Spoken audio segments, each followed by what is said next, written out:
গাধাকে সৃষ্টি করার পর তাকে বলা হলো সকাল থেকে সন্ধ্যা পর্যন্ত তাকে ক্লান্তিহীন পরিশ্রম করতে হবে,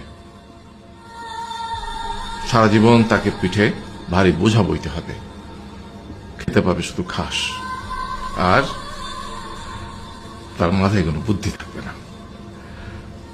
তার আয়ু হবে 50 বছর। গাধা করজোড়ে সৃষ্টিকর্তাকে বলল, আমি এত বছর বাঁচতে চাই না, আমাকে 20 বছর আয়ু দেওয়া হোক। সৃষ্টিকর্তা সেটাই মঞ্জুর করলেন। কুকুরকে যখন সৃষ্টি করা হলো তখন তাকে বলা হলো যে সে হবে মানুষের সবচেয়ে বড় বন্ধু, কিন্তু সে খাবে মানুষের উচ্ছিষ্ট, এবং তার আয়ু হবে 30 বছর। কুকুর সৃষ্টিকর্তাকে বলল, আমি এত বছর বাঁচতে চাই না, আমাকে 15 বছর আয়ু দেওয়া হোক। সেটাই মঞ্জুর করা হলো।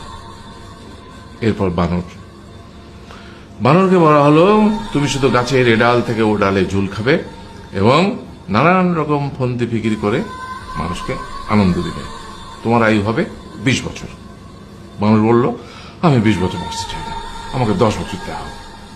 সেটাই মঞ্জুর করা হলো। এবার এলো পুরুষ মানুষের পালা। তাকে বলা হলো যে তুমি হলে প্রাণীকুলের মধ্যে সবচেয়ে বিচক্ষণ এবং বুদ্ধিমান, সেই জন্য তোমাকে প্রাণীদের শিরোমণি করা হলো এবং তোমার আয়ু হবে 20 বছর।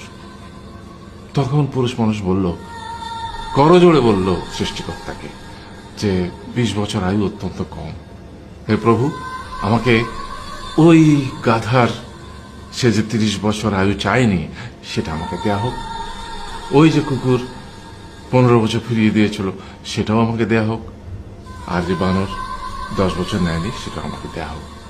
20 বছর অত্যন্ত কম, আমি দীর্ঘদিন বাঁচতে চাই। সৃষ্টিকর্তা সেটাও মঞ্জুর করলেন।